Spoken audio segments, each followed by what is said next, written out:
proud partner of the Atlanta Braves. Live 5 for 6 is weather coverage you can count on. The Live 5 for 6 Skyview Network, sponsored by Terry Lambert Hyundai. Mostly cloudy and breezy today, along with those cooler temperatures sticking around. Tomorrow will be a very similar forecast, and then we'll finally see some rain again Friday and into the first half of the weekend. I'll have all those details coming up. Right now on News Channel 6 and 4, neighbors helping neighbors, one thoughtful box at a time.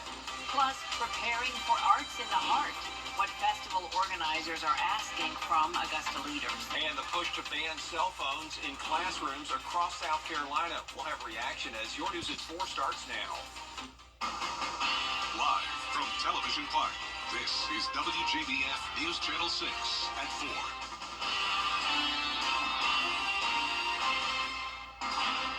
Good afternoon, everybody. I'm Brad Means. And I'm Jenny Montgomery. Thank you so much for joining us. Coverage you can count on begins in Augusta, where we are getting downtown ready for Arts in the Heart Festival, and that is easier said than done. The festival starting 2 weeks from Friday, and last week organizers asked the city for help getting the Broad Street area ready. George Escala is live at the Augusta Common, and Georgia, as always, they are expecting tens of thousands of people to attend this festival. Yeah, Brad, that's correct. And like past years, organizers asking the city for some help to spiff up the Broad Street area before the festival. But the city's answer is not sitting well with some commissioners. Now, according to an email from event organizers, commissioners to commit were told by city department heads there were no inmate crews, city crews, or community service workers available to assist getting the Broad Street area ready for the Arts in the Heart Festival. This has some commissioners saying they're not going to take this no for an answer. Why is this our standard response when we have people who are trying to bring things good to the city, and our first response is no? And so, once again, that goes back to the culture within our city that we need to change. Now, the interim administrator telling commissioners on Tuesday the city will have all hands on deck to meet the needs of Arts in the Heart when the festival kicks off September 20th. Reporting live in Augusta, George Escala, back to you. Now, you do need to be aware of some road closures ahead of the festival. They're going to start on Tuesday, September 17th at 11 o'clock at night. Talking about Broad Street from 10th to 6th will be closed. McCartan and 9th Streets from Broad to Jones shut down. And the parking wells on Broad Street between 6th and 10th. You can't park in the middle of the road in those wells there during that time. And then on September 20th, one lane of Reynolds will close from 9th to 8th Street. All closures remain in place until after the festival ends. Best bet, Jenny, as you know, just kind of steer clear of the middle part of downtown and you'll be all right. That's right. Well, it's time now for a first look at the forecast. And for that, we want to check in with our chief meteorologist, Jenna Petracci. Well, much cooler day today, guys. Similar to yesterday, we are in the 80s, but today it's even a couple degrees cooler than yesterday, and that's thanks to the cloud cover we're seeing. Right now on our Terry Lambert Hyundai Skyview cam, you can see it is mostly cloudy there at the Amentum Center in Aiken, and similar forecast across the entire CSRA. No rain, though. It is another dry one, and as we zoom out here, you can see there is a lot of rain to the south of us, all along this stalled frontal boundary. So Florida, over across the Gulf Coast into Texas, we have low pressure with a lot of areas with scattered showers and storms. Now, for us, we'll keep it dry over the next 24 hours or so, but eventually some of that moisture will lift towards the north, bringing us a rain chance later on this week. In the meantime, though, temperatures are in the low to middle 80s, 84 in Augusta, 81 in Allendale. Crawfordville, you're at 83, 86 in Sparta. That's about as warm as it gets. All of us well below that 90-degree mark today. Notice it is a couple degrees cooler than yesterday, and tomorrow could be even cooler than today. So we're continuing to see those temperatures go down a bit. The difference is, though, that with the cloud cover today compared to yesterday, yesterday. Dew points are a little bit on the higher side. We're seeing a pretty big spread, though. Only 58 in Washington, but 71 in Wrightsville. Definitely our southern line counties seeing a little bit more moisture. The winds are coming in from the northeast still, so it is another breezy one. Sustained values around 10 to 15 miles per hour, and the gusts up to around 20 to 25. The rest of our evening showing that northeast wind persisting. Temperatures down to the low 80s by 7, upper 70s by 8 o'clock tonight. Coming up, I'll have a look at that full 10-day forecast. But back to you, Brad. All right, Jenna, thanks a lot. And folks, we do want to let you know that we are aware of a deadly shooting at a high school about an hour outside of Atlanta that happened late this morning. We are going to go to a news conference momentarily in Winder, Georgia. It was supposed to start at the top of the hour. There's a bit of a delay in Winder. As soon as law enforcement takes the podium, we'll take that report. Here at home, the Richmond County Sheriff's Office looking into the shooting death of an Augusta man. He's 73-year-old Larry Drayton, shot in the head while he was sleeping in his home on Gay Drive August 9th. They took him to the hospital, and then he died from his injuries August 26th. My mother heard it. She heard about 15 rounds go off, and then she looked out, and the police was all out in the road. I hate it because this makes my neighborhood very unsafe. It's already unsafe. We call the police, they do nothing. Nothing gets done in here. Nothing. Funeral services for Drayton set for Saturday afternoon. So far, no arrests in this case. September is Hunger Action Month, a time that focuses on raising awareness about hunger in America. Right here in the CSRA, the need for food is great. News Channel 6's Bria Smith, live at Golden Harvest Food Bank with a look at how we can all help. Bria? That's exactly right, Brad. Well, the partnership between Golden Harvest and Feeding America aims to reduce the amount of times people say, I'm hungry, right here in the CSRA. And while September focuses on curbing hunger, it's the color orange that grabs people's attention on September 10th or Hunger Action Day. Golden Harvest encourages you to wear orange in the effort to raise awareness and spread the message. Each day this month, Feeding America presents a challenge to raise money, and today is Start a Team Feed fundraiser. 1 in 4 children, 1 in 7 individuals in our 25 county service area that are struggling with food insecurity. It's the highest rate in our area in 15 years. So inflation has really impacted a lot of families. They're trying to piece together a budget. You can't pay half of your mortgage or half of your car payment. You have to pay all of it. And so where they have to cut often is groceries. And so we're seeing just a lot more families, children and seniors that are in need of support. And by donating just $1 today, you can help provide 10 meals. And to learn more on how, visit WJBF.com. For now, reporting live in Augusta, Bria Smith, WJBF, News Channel 6.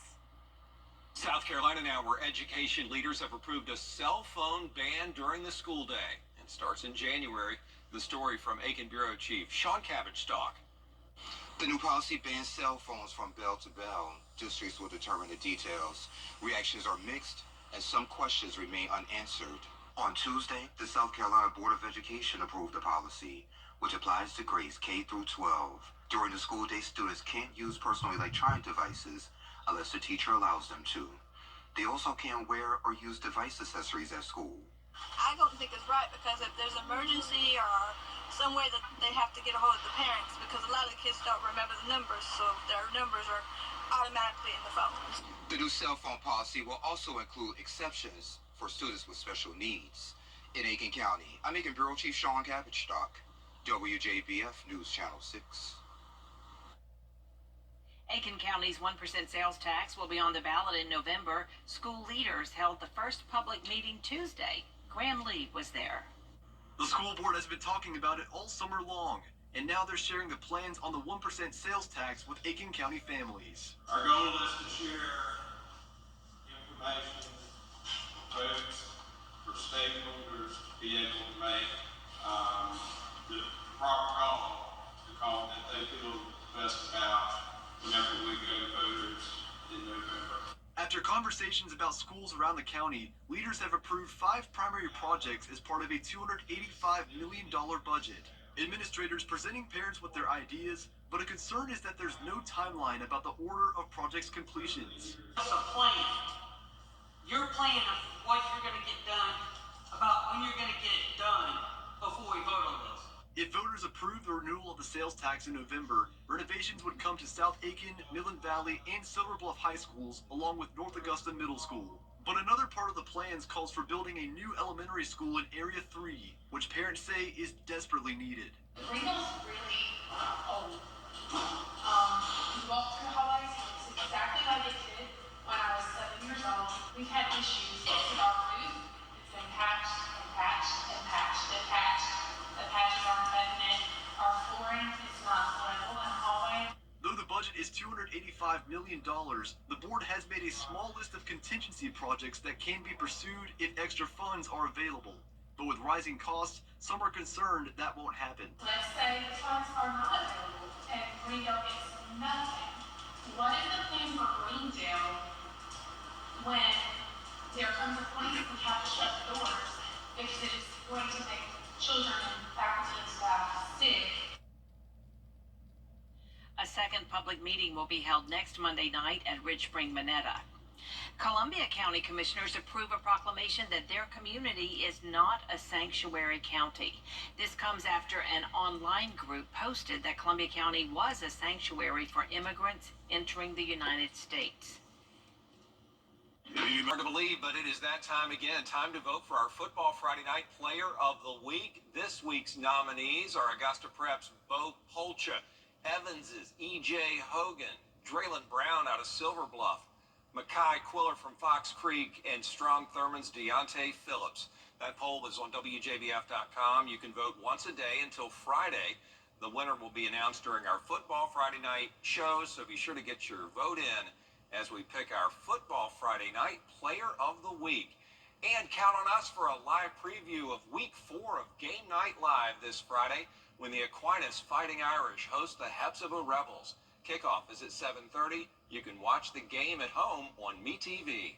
A live look now from our camera at the American University in Paris, where women are blazing trails in the mixed gender but male-dominated wheelchair rugby. Coming up, hear from one of the players who is making history. And speaking of Game Night Live, we could have some light rain moving in on Friday, especially during the evening hours. That continues into Saturday. But next week, let me tell you, it looks fantastic. I will have that full forecast coming up. Hawaii has 3 women on its wheelchair rugby team. Denmark, Germany, and Japan also have female players. Don't go away. Your full forecast is next. Weather headlines on WJBF News Channel 6. Brought to you by Hickson Roofing. If your roof needs fixing, call Mr. Hickson. How do you... On MeTV. We're bringing the world to Aiken with USC Aiken's Cultural Series at the Etheridge Center. Join us for the concert truck on Sunday, September 8th. Acclaimed musicians Nick Luby and Susan John have redefined the concert experience, converting a 16-foot box truck into a fully functional mobile concert hall. USC Aiken's Cultural Series. For tickets, visit etheridgecenter.universitytickets.com or call 803-641-3305. Accurate forecast with WJBF Live 5/6. Welcome back. Well, yesterday we had the sunshine with the cooler temperatures. Now we still have the cooler temperatures, but we also have the cloud cover. Notice it's very cloudy out here on our Terry Lambert Hyundai Skyview cam. That's definitely helping to keep these temperatures on the cooler side. 84, feeling like 86. We have a north wind coming in at 10 miles per hour. Once again, another breezy day. Those winds gusting up to around 20. Dew points a bit higher than they were yesterday, into the mid-60s. So we are starting to see more and more moisture move in, but the temperatures are definitely well below normal for this time of the year. We're sitting in the low to mid 80s, 85 in Sparta, 83 in Washington. Saluda, you're only at 80 degrees, and by yesterday, some of us could only be topping off in the upper 70s. 82 in Barnwell, 81 in Allendale. It's very nice to see when the heat index pretty much matches the actual temperatures perfectly. So even with those higher dew points today, the heat index is just not an issue. As I mentioned, those winds winds are pretty gusty, up to around 15 to 17 miles per hour now in Aiken, Edgefield, and Evans. And as we take a look at satellite and radar here, you can see the cloud cover, but no rain nearby. All of the two-state nice and dry, but we do have a lot of rain to the south of us and over towards the west in Texas. This front will stay stalled out to the south of us and eventually will bring us some rain chances late Thursday into Friday. But for the most part tomorrow, another dry day, mostly cloudy skies, upper 60s in the morning at 6 a.m., climbing to those upper 70s, and as I mentioned, some of us only topping off in the upper 70s, going with a high of 83 though in Augusta and down to 80 on Friday. So even into next week, we'll see the sunshine come back out, but the temperatures will still stay below normal. Low temperatures will be decreasing each day, eventually down to 60 degrees next Tuesday morning, and then we'll see some upper 50s by next Wednesday. The rain chances are pretty limited over the next several days. Highest chance is definitely going to be on Friday, but all of the rain we will be getting will be very light in nature. So let's take a look at our futurecast tonight at 8 o'clock. Clouds sticking around, not expecting any rain. A dry start to our Thursday as well. There's that stalled front to the south of us. By later in the day on Thursday, that's when we could see some isolated showers moving in. Not expecting any thunderstorms. And as we go through time here, we have this low pressure developing. Definitely some very heavy rain down in parts of the Gulf Coast. For us Friday night, it's going to be a light rain. Can't rule out some heavier downpours here and there, but for the most part, a steady light rain Friday night. This is followed by another cold front passage, and this will bring in some reinforcing dry and cooler air late Saturday into Sunday. Let's take a closer look now. Thursday at 8 a.m., dry and cloudy. A few showers possible in the afternoon, and by Thursday night, there's 5 o'clock.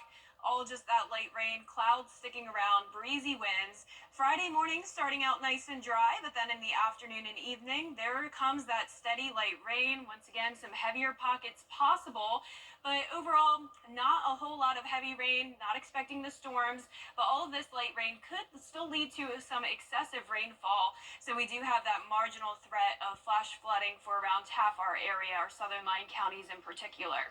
Our lows tonight will be in the mid to upper 60s, and our highs tomorrow will be anywhere from around 78 degrees down to around 83 at the warmest. A 10-day forecast showing the 50% chance of rain on Friday, 30% for Saturday, back to sunshine on Sunday and all of next week. Mostly sunny skies and temperatures staying only in the low 80s. So how about that for next week? Looks great. We fully accept it. Thank you, Jen. Fully accepted. Coming up, he wants to get out of her way. Oh, the viral video sparking a debate over how much legroom is too much on an airplane. Graduate, they graduate. Visit finishyourdiploma.org to find free adult education centers near you. The CSRA is full of amazing women. Women who inspire. Women who innovate. Women who lead. That's why News Channel 6 brings you Women to Watch. On the last Wednesday of each month, News Channel 6 recognizes local businesswomen who are making a positive impact in our community. Nominate someone today at WJBF.com. Sponsored by Goodwill. Whenever I felt I had a question, they were always there.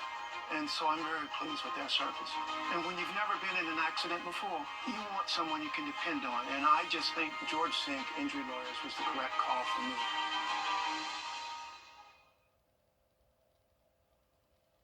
A Canadian fashion model is going viral for sharing her story of in-flight frustration. Erin Rempel posted video from her recent flight that shows her holding her legs tightly together as the man on her right sits wide-legged. So rude. Yeah, she captioned it "female rage." Understandably so. Erin says, I'm 6'2", and my legs could still fit. That man was at least 5 inches shorter than me. I tried to get him to move, but he wouldn't. Why would anybody ever need that much room? No, you can't do that with your legs. Yeah, She should have pushed. You're all over. That's her seat pocket. 100%. Thank That's you. her back pocket there. Yep. And no, your knee is all over her space. No, ma'am. I hope they put them on the no-fly list. Rude people. Rude people. Well, there's a lot more coverage you can count on at 4:30. Including the indictment by the Department of Justice on Hamas leaders for the October